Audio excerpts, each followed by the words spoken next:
ఈరోజు బహుపిండత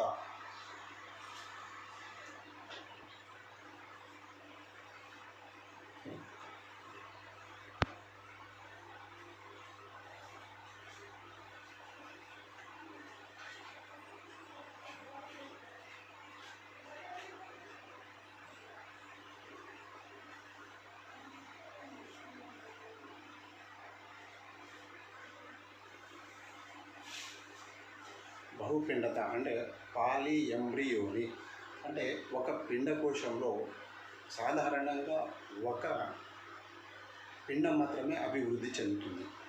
ఒకటి కాకుండా అనేక పిండాలు అభివృద్ధి చెందేటటువంటి పద్ధతిని ఏమంటారంటే బహుపిండత పాలిఎంబ్రియోని అంటారు. ఇది ఏ విధంగా ఏర్పడుతుంది అంటే ఈ బహుపిండత అనేది సాధారణంగా వివృత బీజాలలో సాధారణంగా ఏర్పడతాయి. కానీ ఆవృత బీజం మొక్కలలో ముఖ్యంగా శాఖీయ ప్రత్యుత్పత్తి ద్వారా ఉత్పత్తి అయ్యేటటువంటి మొక్కలలో ఇవి ఎక్కువగా ఏర్పడతాయి. దీనికి ఎగ్జాంపుల్ ఏంటిది అంటే మాంజిఫెరా, నారింజ, నిమ్మ కుటుంబపు ఈ మొక్కలు ఏవైతే ఉన్నాయో ఈ మొక్కలలో ఈ బహుపిండత స్థితి ఎక్కువగా ఏర్పడుతుంది. దీన్ని మొట్టమొదట గుర్తించింది ఎవరు అంటే లీవెన్ హాక్.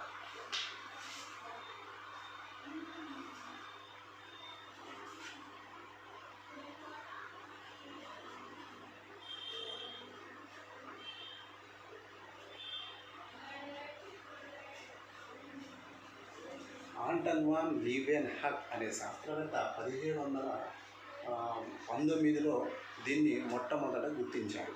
ఇది శాఖీయ ప్రత్యుత్పత్తి ద్వారా వ్యాప్తి చెందేటటువంటి మొక్కలు ఏవైతే ఉన్నాయో అవి మాంజిఫెరా కానివ్వండి, నిమ్మ కానివ్వండి, తర్వాత నారింజ కానివ్వండి, ఈ మొక్కలలో ఈ పిండాలని మొట్టమొదట గుర్తించింది ఎవరు అంటే లీవెన్ హాక్.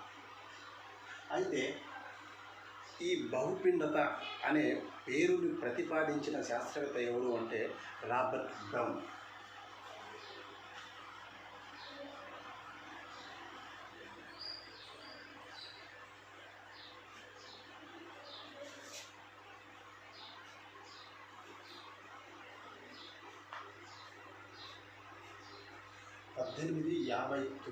రాబర్ట్ బ్రౌన్ అనే శాస్త్రవేత్త ఈ బహుపిండత పాలిఎంబ్రియో అనే పదాన్ని గుర్తించడం జరిగింది. అయితే బహుపిండత అంటే పిండకోశంలో ఒకటి కంటే ఎక్కువ పిండాలు అభివృద్ధి చెందే పద్ధతిని ఏమంటారు అంటే బహుపిండత అని అంటారు. ఈ బహుపిండత రకాలు ఏ విధంగా ఏర్పడతాయి అంటే ఈ బహుపిండత వర్గీకరణ విషయానికి వస్తే బహుపిండత వర్గీకరణ ముఖ్యంగా 2 రకాలు. ఒకటి యాదృచ్ఛిక బహుపిండత, రెండోది ఉత్ప్రేరిత బహుపిండత. యాదృచ్ఛిక బహుపిండత అంటే ఇది ప్రకృతి సిద్ధంగా మొక్కలలో ఏర్పడే బహుపిండత స్థితిని ఏమంటారు అంటే యాదృచ్ఛిక బహుపిండత స్థితి అంటారు. రెండోది ఉత్ప్రేరిత బహుపిండత. ఉత్ప్రేరిత బహుపిండత అనేది ఇది ప్రయోగపూర్వకంగా ఏర్పడినటువంటి మొక్కలలో ఏర్పడేటటువంటి బహుపిండాలను ఏమంటారు అంటే ఉత్ప్రేరిత బహుపిండత అని అంటారు. ఇది 2 రకాలు. ఒకటి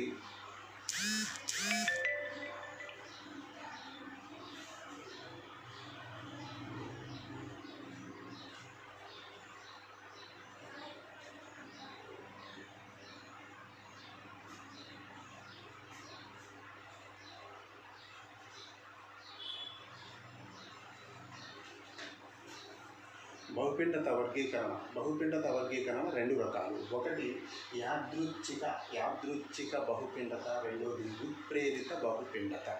ఈ యాదృచ్ఛిక బహుపిండత అంటే మొక్కలలో సర్వసాధారణంగా అంటే ప్రకృతి సిద్ధంగా పిండకోశంలో ఒకటి కంటే ఎక్కువ పిండాలు అభివృద్ధి చెందేటటువంటి లేదా ఏర్పడేటటువంటి స్థితిని ఏమంటారు అంటే యాదృచ్ఛిక బహుపిండత అంటారు.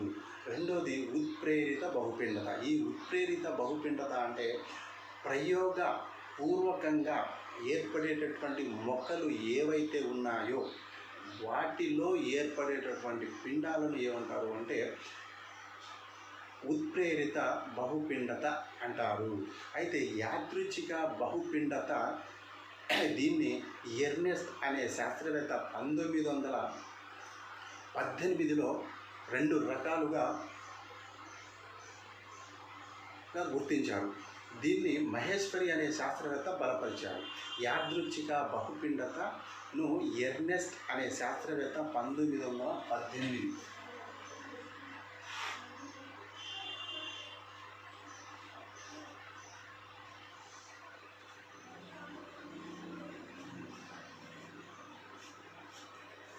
యాదృచ్ఛిక బహుపిండతను ఎర్నెస్ట్ అనే శాస్త్రవేత్త దీన్ని మరలా 2 రకాలుగా విభజించారు. ఆ 2 రకాలు ఏంటిది అంటే, ఒకటి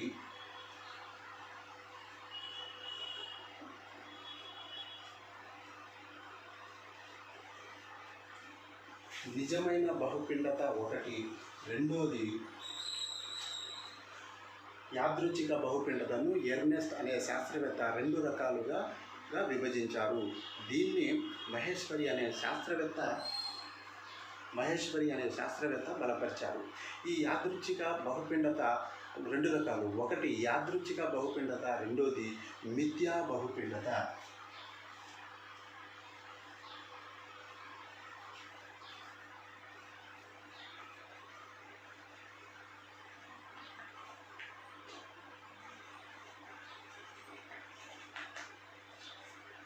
యాదృచ్ఛిక బహుపిండత 2 రకాలు. ఒకటి నిజమైన బహుపిండత, రెండోది మిథ్యా బహుపిండత. అయితే ఇందులో మొదటిది నిజమైన బహుపిండతను పరిశీలిద్దాం.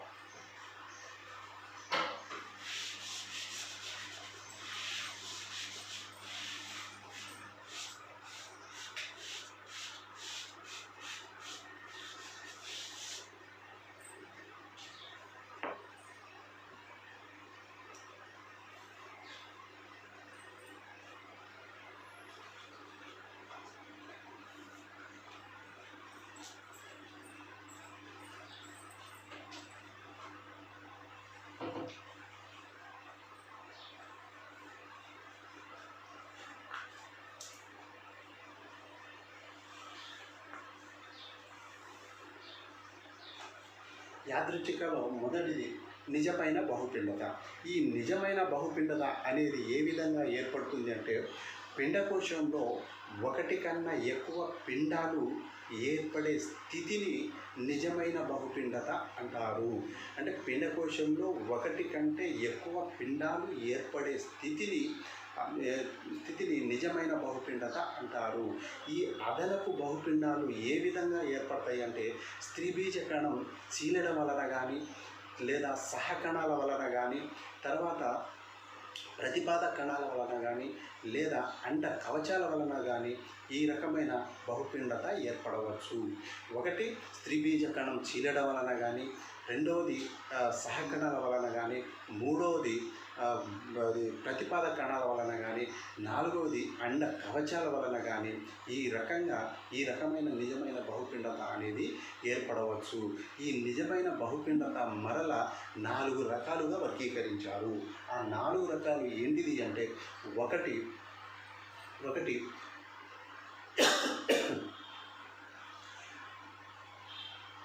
నిజమైన బహుపిండత 4 రకాలు. ఒకటి ఏంటిది అంటే విదలిత బహుపిండత,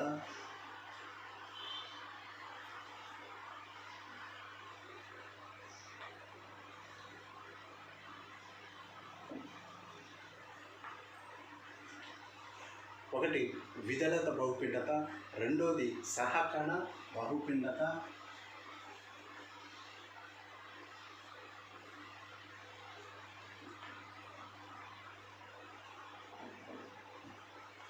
మూడోది ప్రతిపాద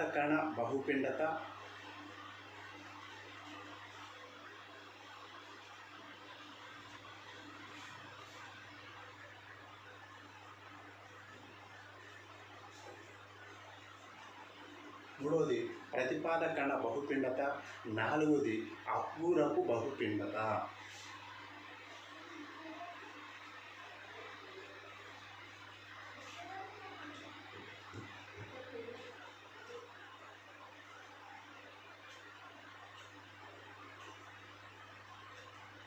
ఈ 4 రకాలకు చెందినటువంటి ఈ బహుపిండత రకాలు నిజమైన బహుపిండతలు ఈ రకమైన బహుపిండతలు ఏర్పడతాయి.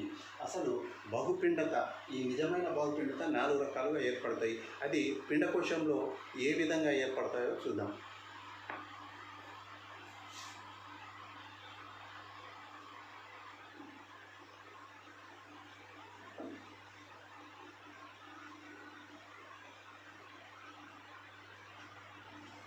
ఇది ఆవృత బీజాల్లో ఉండేటటువంటి పిండకోశం. ఈ పిండకోశంలో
ఇది ఆవృత బీజాలోని పిండకోశం.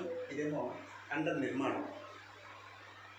సాధారణంగా పిండకోశం అభివృద్ధి చెందిన తర్వాత అంటే పిండకోశంలోని స్త్రీబీజ కణాలు మరియు ద్వితీయ కేంద్రకం అభివృద్ధి చెందిన తర్వాత లేదా పక్వానికి వచ్చిన తర్వాత కీలాగ్రం మీద పడినటువంటి పరాగరేణువులు అక్కడ మొలకెత్తడం అంటే పరాగనాళం ఏర్పరచుకొని ఆ పరాగనాళం ద్వారా అండం నుంచి పిండకోశంలోనికి పురుష బీజ కణాలు చేరుతాయి. సాధారణంగా పురుష బీజ కణాలు చేరి ఒక పురుష బీజ కణం స్త్రీ బీజ కణంతో కలవడం వల్ల లేదా సంయోగం చెందడం వలన సంయుక్త బీజం ఏర్పడుతుంది. ఆ సంయుక్త బీజమే పిండంగా మారుతుంది. సాధారణంగా ఒక పిండకోశంలో ఒకటి మాత్రమే పిండం ఏర్పడుతుంది. కానీ ఒకటి కంటే ఎక్కువ అదనంగా ఏర్పడేదాన్ని బహుపిండత అంటారు. ఆ బహుపిండతలో నిజమైన బహుపిండత ఈ 4 రకాలుగా ఉంటాయి. ఈ 4 రకాల బహుపిండత ఏ విధంగా ఏర్పడుతుందో చూడండి. ఒకటి విదళిత బహుపిండత. ఈ విదళిత బహుపిండత అనేది ఇది సంయుక్త బీజం లేదా ప్రథమ పిండం విభజన ఫలితంగా ఏర్పడేటటువంటి బహుపిండత స్థితిని ఏమంటారు అంటే విదళిత బహుపిండత అంటారు. అయితే ఇది సాధారణంగా వివృత బీజాల్లో సర్వసాధారణంగా ఏర్పడతాయి. అయితే ఆవృత బీజాల్లో ఆర్కిడేసి కుటుంబపు మొక్కల్లో ఇది ఏర్పడుతుందని స్వామి అనే శాస్త్రవేత్త 1963లో గుర్తించడం జరిగింది. స్వామి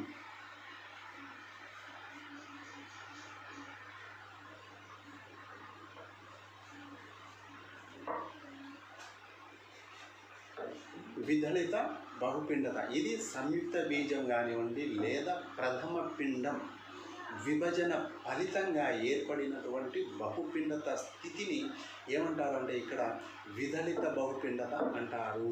ఇది వివృత బీజాలలో సర్వసాధారణం. కానీ ఆవృత బీజాలలో ఆర్కిడేసి కుటుంబకు చెందిన మొక్కల్లో స్వామి అనే శాస్త్రవేత్త 1963లో గుర్తించడం జరిగింది. తర్వాత సింబీడియా బైకలర్ అనే మొక్కలో సంయుక్త బీజం నిలువుగా లేదా ఏటవాలుగా విభజన చెందడం వలన ఈ రకమైన బహుపిండత ఏర్పడుతుంది. అంటే ఏటవాలుగా లేదా నిలువుగా విభజన చెందడం వలన 2 పిల్ల కణాలు ఏర్పడతాయి. ఇది సంయుక్త బీజంగా మారేటటువంటి స్త్రీ బీజ కణం. ఈ స్త్రీ బీజ కణం చీలడం వలన కానీ సంయుక్త బీజం ఇది మొత్తం సంయుక్త బీజం పిండంగా అభివృద్ధి చెందుతుంది. ఇది ఇలా నిట్టనిలువగా కానీ లేదా ఇలా ఏటవాలుగా కానీ విభజన చెందడం వలన 2 పిల్ల కణాలు ఏర్పడతాయి. నిట్టనిలువుగా అంటే ఇలా ఏర్పడతాయి. ఇది ఏటవాలుగా ఇలా 2 పిల్ల కణాలు ఏర్పడతాయి. ఈ 2 పిల్ల కణాలు పూర్తిగా అభివృద్ధి చెంది 2 పిండాలుగా అభివృద్ధి చెందవచ్చును. ఇది సింబీడియా బైకలర్ అనే మొక్కలో ఈ రకంగా విభజన చెందుతుంది. తర్వాత ఎక్టోకార్పస్లో ఏకంగా అవలంబ కణాల నుంచి ఆరు పిండాలు అభివృద్ధి చెందుతాయి. ఎక్టోకార్పస్లో అవలంబ కణాల నుంచి 6 పిండాలు ఏర్పడతాయి. ఈ 6 పిండాలలో ఒకటి మాత్రమే క్రియావంతంగా ఉండి మిగతావి నశించిపోతాయి.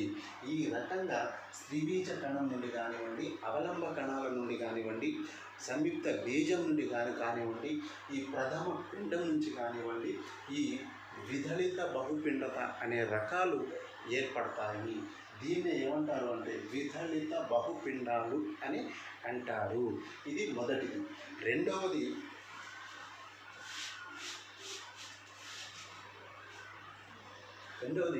సహకణ బహుపిండత.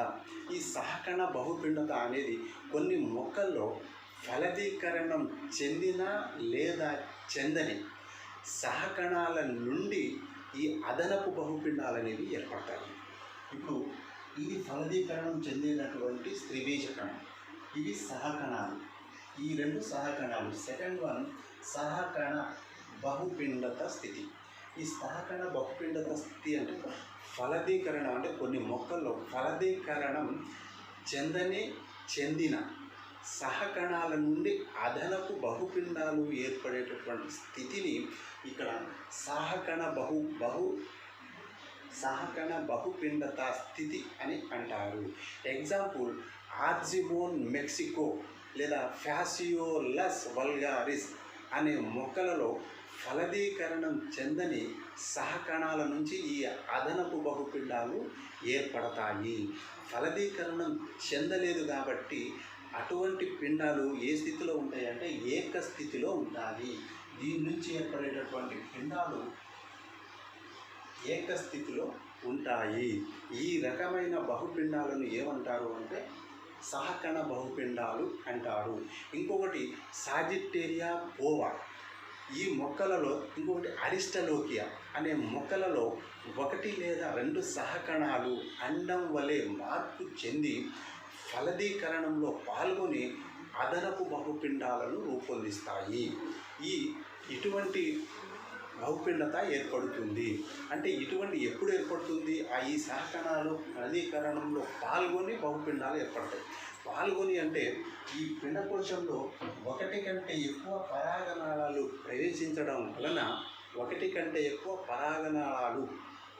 ప్రవేశించడం వలన వాటిలోని పురుష బీజ కణాలు ఈ సహకణాలతో సంయోగం చెందడం వలన ఈ రకమైన బహుపిండత స్థితి ఏర్పడుతుంది. ఇటువంటి రకాన్ని ఏమంటారు అంటే సహకణ బహుపిండత అంటారు. సహకణాల నుంచి ఏర్పడేటటువంటి ఫలదీకరణం చెందని సహకణాల నుంచి ఏర్పడే పిండాలను ఏకస్థితిలో ఉంటాయి. ఫలదీకరణం చెందిన సహకణాలు అయితే అవి ద్వయస్థితిలో ఉంటాయి, సాధారణ పిండాలను పోలి ఉంటాయి. అది ఏ పరిస్థితిలో జరుగుతుంది అంటే పిండకోశంలో 1 కంటే ఎక్కువ పరాగనాళాలు ప్రవేశించడం వలన. ఇక్కడ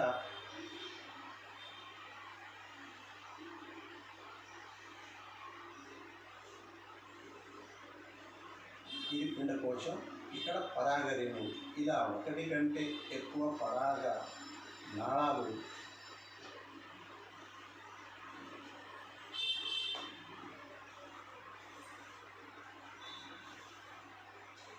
ఇలా ప్రవేశిస్తే అటువంటి ఈ రకమైన అంటే సహకణ బహుపిండత అనేవి ఏర్పడవచ్చు. ఇది బహుపిండతలో సహకణ రకానికి చెందినటువంటి బహుపిండత. తర్వాత మూడవది ప్రతిపాదక కణ బహుపిండత. పిండకోశంలో ప్రతిపాదక కణాలు ఎక్కడ ఉంటాయంటే వీటిని ప్రతిపాదక కణాలు అంటారు. ఈ ప్రతిపాదక కణాలు ప్రతిపాదక కణ బహుపిండత. ఈ ప్రతిపాదక కణ బహుపిండత అనేది ఫలదీకరణం ముందు కానీ తర్వాత కానీ, అసలు సాధారణంగా ఈ ప్రతిపాదక కణాలు అనేవి ఫలదీకరణానికి ముందు కానీ తర్వాత కానీ నశించిపోతాయి. కానీ కొన్ని మొక్కలలో ఎగ్జాంపుల్ ఆల్మస్ గ్లాబ్రా తర్వాత ఆల్మస్ అమెరికానా మొక్కలలో ఈ స్త్రీబీజ కణాలను పోలి ఉండే ఫలదీకరణంలో పాల్గొంటాయి. అంటే ఈ ప్రతిపాదక కణాలు స్త్రీబీజ కణాలను పోలి ఉండి ఫలదీకరణంలో పాల్గొంటాయి. ఇవి మొలకెత్తవు, మొలకెత్తవచ్చు లేదా మొలకెత్తకపోవచ్చు. ఈ విధంగా ఏర్పడేటటువంటి పిండాలను ఏమంటారు అంటే ప్రతిపాద కణ పిండాలు అంటారు. ఇది థర్డ్ వన్, నిజమైన బహుపిండతలో థర్డ్ వన్. తర్వాత నిజమైన బహుపిండతలో ఫోర్త్ వన్ అబ్బూరపు బహుపిండాలు. ఈ అబ్బూరపు బహుపిండాలు ఏ విధంగా ఏర్పడతాయి అంటే ఇది పిండకోశంకు వెలుపల ఉండే అండాంత కణజాలం నుండి కానీ అండ కవచాల నుండి కానీ ఏర్పడి పిండకోశంలోనికి చొచ్చుకొని పోయినప్పుడు వాటిని అబ్బూరపు బహుపిండాలు అంటారు. అంటే ఇక్కడ చూడండి, ఇది పిండకోశం. ఈ పిండకోశం చుట్టూ ఉండేటటువంటి ఈ కణజాలాన్ని ఏమంటారు అంటే అండాంత కణజాలం అంటారు. ఈ అండాంత కణజాలం వలన కానీ అండానికి ఉండేటటువంటి కవచాలు, ఇవి కవచాలు. ఈ అండ కవచాల వలన కానీ ఇటువంటి పిండాలు ఏర్పడి ఈ పిండకోశంలోనికి చొచ్చుకొని పోయి పిండాలుగా అభివృద్ధి చెందుతాయి. ఇటువంటి స్థితిని ఏమంటారు అంటే అబ్బూరపు బహుపిండాలు అంటారు. ఇది నిజమైన బహుపిండతలో ఇవి 4 రకాలు. నిజమైన అంటే యాదృచ్ఛిక బహుపిండత 2 రకాలు. ఒకటి నిజమైన బహుపిండత, రెండోది మిథ్యా బహుపిండత. నిజమైన బహుపిండతలో 4 రకాలు. ఏంటిది? నెంబర్ 1 విదళిత బహుపిండత, సహకరణ బహుపిండత, ప్రతిపాదకణ బహుపిండత, 4వది అబ్బూరపు బహుపిండత. ఈ అబ్బూరపు బహుపిండత అనేది ఈ అండాంత కణజాలం విభజన చెందడం వలన కానీ ఈ అండ కవచాల వలన కానీ బహుపిండాలు ఏర్పడి అవి లోపలికి అంటే పిండకోశం లోపలికి చొచ్చుకొని పోయి ఫలదీకరణంలో పాల్గొంటాయి. ఫలదీకరణంలో పాల్గొనడం వలన ఇక్కడ పిండాలు అనేవి ఏర్పడతాయి. అయితే ఈ పిండాలు ఈ రకంగా ఏర్పడేటటువంటి పిండాలు విత్తనంగా మారవచ్చు, మారకపోవచ్చు, అలానే ఉండవచ్చు. విత్తనంగా మారితే మొలకెత్తుతాయి, మొలకెత్తవచ్చు లేదా మొలకెత్తకపోవచ్చు. ఇటువంటి పిండాలు ఏమంటారు అంటే అబ్బూరపు బహుపిండత అంటారు. ఇది నిజమైన బహుపిండతలో 4 రకాలు. తర్వాత సెకండ్ వన్ మిథ్యా బహుపిండత.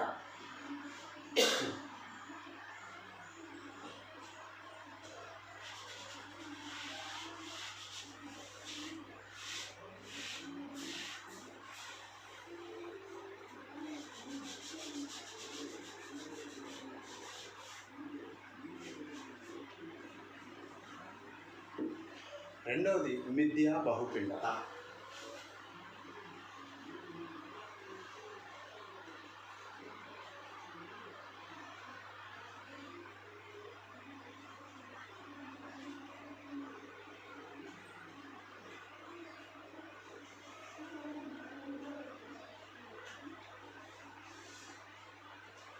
ఈ మిథ్యా బహుపిండత అనేది ఏ విధంగా ఏర్పడుతుంది అంటే ఇది అండాంత కణజాలంలోని 2 లేదా ఎక్కువ పిండకోశాల నుండి కానీ ఏర్పడవచ్చు, లేదా 2 లేదా అంతకన్నా ఎక్కువ అండాంత కణజాలంలో సంయోగం వల్ల ఏర్పడవచ్చు. మొదటిది అండాంత కణజాలంలోని, ఇది అండాంత కణజాలం. ఈ అండాంత కణజాలంలోని 2 లేదా ఎక్కువ పిండకోశాల నుండి కానీ లేదా 2 లేదా అంతకన్నా ఎక్కువ అండాంత కణజాలం సంయోగం వలన కానీ ఏర్పడవచ్చు. అంటే ఇక్కడ మొదటిది అండాంత కణజాలంలోని 2 లేదా ఎక్కువ పిండకోశాల నుండి, అంటే అండాంత కణజాలంలో మొట్టమొదట క్షేకరణ అంటే స్థూల సిద్ధ బీజ మాతృకణం క్షేకరణ విభజన చెందిన తర్వాత 4 కణాలు ఏర్పడతాయి.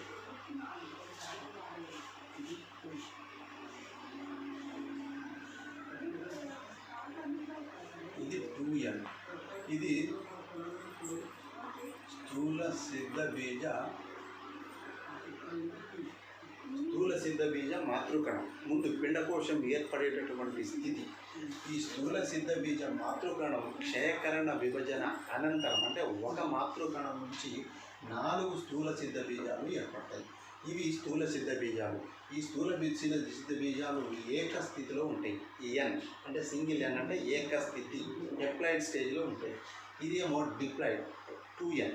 కాబట్టి ఈ ఏకస్థితిలో ఏర్పడేటటువంటి ఈ 4 స్థూల సిద్ధ బీజాలు అండాశయంలో ఇలా నిలువుగా అమరి ఉంటాయి. అయితే ఇందులో సాధారణంగా ఆవృత బీజాలు కానివ్వండి, వివృత బీజాలు కానివ్వండి, అండద్వారం వైపు ఉండేటటువంటి 3 స్థూల సిద్ధ బీజాలు నశించిపోతాయి. ఒకటి మాత్రమే క్రియావంతంగా ఉండి ఈ పిండకోశాన్ని ఏర్పరుస్తుంది. ఈ ఒక స్థూల సిద్ధ బీజం, ఏకస్థితిలో ఉండే స్థూల సిద్ధ బీజం ఇది క్రియావంతంగా ఉండి ఈ పిండకోశాన్ని ఏర్పరుస్తుంది. అలా కాకుండా ఈ ఒకటి మాత్రమే క్రియావంతంగా ఉండి పిండకోశాన్ని ఏర్పరుస్తుంది. అలా కాకుండా ఒకటి కాకుండా ఇంకొక అంటే 2 క్షీణించి ఈ రెండు పిండకోశాలని కూడా అండంలో పిండకోశాన్ని ఏర్పరవచ్చు.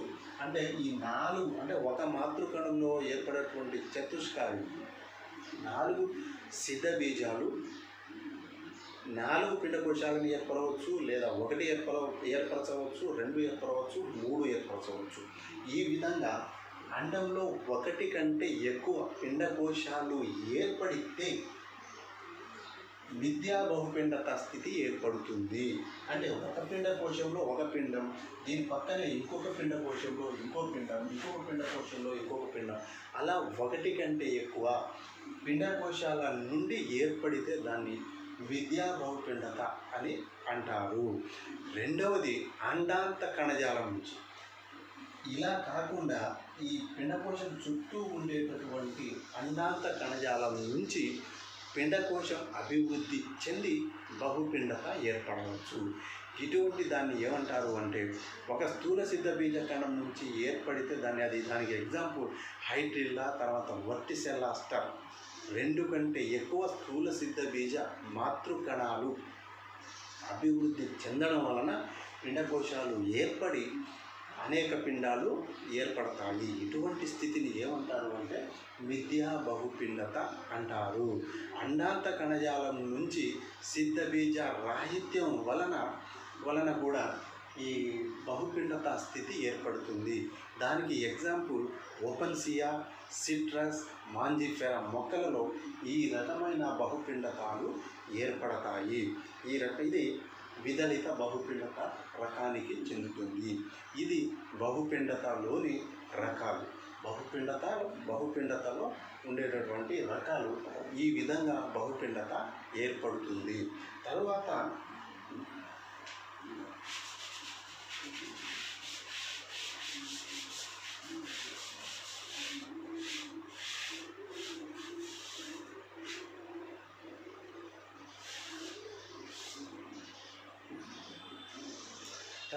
ఇంకొక టాపిక్ అసంయోగ జననం.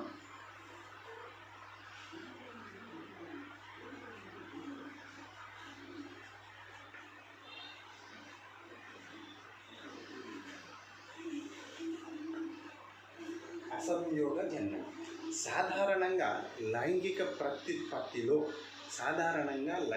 ప్రత్యుత్పత్తి చక్రంలో 2 దశలు ఉంటాయి. ఒకటి క్షయకరణ దశ, రెండవది ఫలదీకరణ దశ. అయితే ఈ క్షయకరణ దశలో 2n అంటే ద్వయస్థితికానికి చెందిన సిద్ధబీజ మాతృకణాలలో క్షయకరణ విభజనం తర్వాత 4 ఏకస్థితిక సంయోగ బీజ కణాలు ఏర్పడతాయి. ఒకటి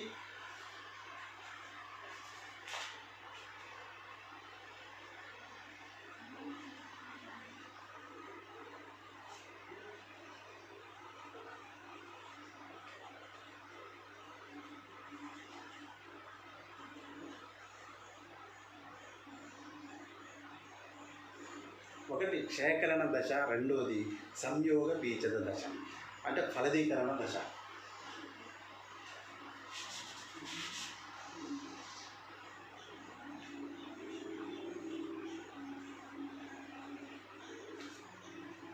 ఒకటి క్షయకరణ దశ, రెండోది ఫలదీకరణ దశ. ఈ క్షయకరణ దశలో 2n స్థితిలో ఉండేటటువంటి స్థూల సిద్ధ బీజ మాతృకణాలు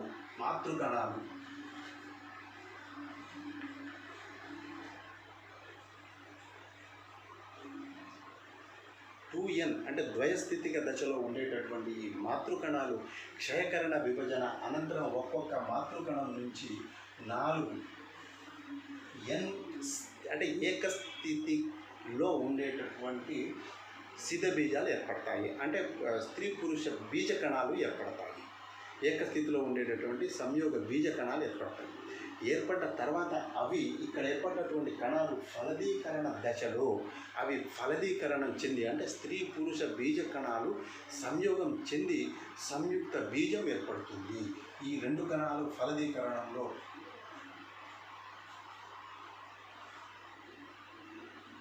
స్త్రీ పురుష బీజ కణాలు సంయోగం చెంది సంయుక్త బీజం ఏర్పరుస్తుంది. ఈ సంయుక్త బీజం ఏ స్థితిలో ఉంటుంది అంటే ద్వయ స్థితిలో ఉంటుంది. సంయుక్త బీజం ద్వయ స్థితిలో ఉంటుంది. అయితే ఈ విధంగా లైంగిక ప్రత్యుత్పత్తిలో ద్వయస్థితిక అంటే సిద్ధ బీజద దశ, ఏకస్థితిక సంయోగ బీజద దశ ఈ రెండు దశలు ఒకదాని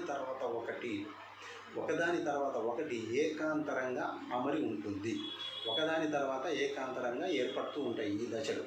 అయితే ఆవృత బీజాలలో సంయోగ బీజద దశ చిన్నది, సంక్షిప్తంగా ఉంటుంది. సిద్ధ బీజద దశ పెద్దది, ఇది స్వతంత్రమైన దశ. అయితే కొన్ని మొక్కలలో క్షయకరణ విభజన తరువాత క్షయకరణ విభజన తర్వాత ఈ సంయోగ బీజకణాలు సంయోగం చెందడం జరగదు. అయినప్పటికీ బీజ కవచంలో ఒక ఫలవంతమైన పిండం ఏర్పడుతుంది. వాటిని ఏమంటారు అంటే అలైంగిక పిండాలు అంటారు. ఈ అలైంగిక పిండాలు మొలకెత్తి స్త్రీ మొక్కలను పోలినటువంటి సంతానాన్ని ఉత్పత్తి చేస్తుంది. అంటే కొన్ని మొక్కలలో క్షయకరణ విభజన తరువాత సంయుక్త సంయోగం జరగదు. అంటే స్త్రీ పురుష బీజ కణాల యొక్క సంయోగం జరగదు. ఈ క్షయకరణ విభజన తర్వాత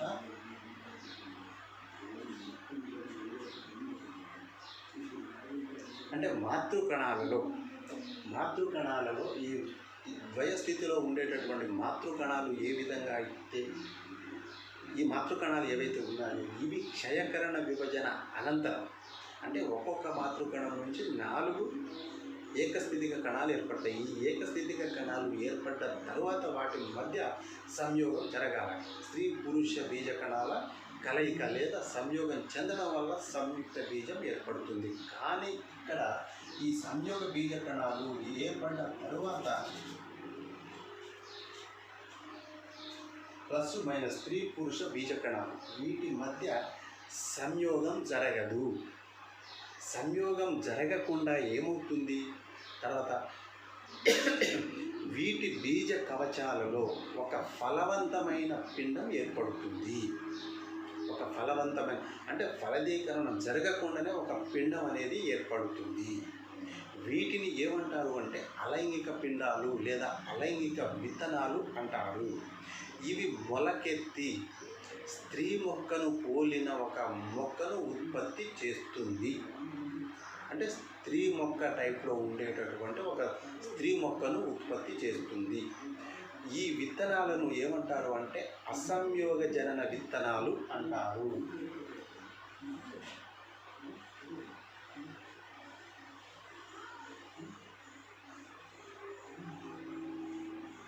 అసంయోగ జనన విత్తనాలు అంటారు. ఈ అసంయోగ జనన విత్తనాలు అని ఈ దృగ్విషయాన్ని ఏమంటారు అంటే అసంయోగ జననం లేదా అపోపైసిస్ అని అంటారు. అసంయోగ జననం లేదా అపోపైసిస్ అని అంటారు. అసంయోగ జననం లేదా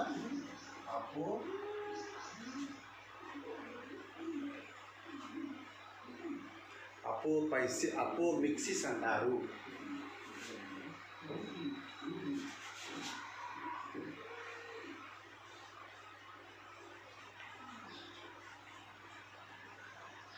అసంయోగ జనన విత్తనాలని అటువంటి సంయోగాన్ని ఏమంటారు అంటే అసంయోగ జననమని లేదా అపోమిక్సిస్ అని అంటారు. ఇది సాధారణంగా ఫెర్న్ మొక్కలు అంటే టెరిడోఫైటా మొక్కలో సర్వసాధారణంగా జరుగుతుంది. కానీ ఆవృత బీజాలలో ఆస్టరేసి, పోయేసి, తర్వాత రోజేసి, తర్వాత రూటేసి మొక్కలలో వీటిని గమనించడం జరిగింది. దీన్ని ఏమంటారు అంటే అసంయోగ జననం అని అంటారు. అసంయోగ జననం అంటే ఈ దృగ్విషయాన్ని అసంయోగ జననం.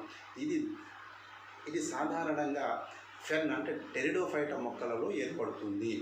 అంతేకాకుండా ఆవృత బీజ మొక్కలలో ఆస్టరేసి, పోయేసి, రోజేసి, తర్వాత రూటేసి మొక్కలలో వీటిని గమనించడం జరిగినది. ఇది అసంయోగ జననం మరియు బహుపిండత స్థితి మొక్కలలో ఏర్పడేటటువంటి బహుపిండత స్థితి, బహుపిండత రకాలు ఈ విధంగా ఉంటాయి.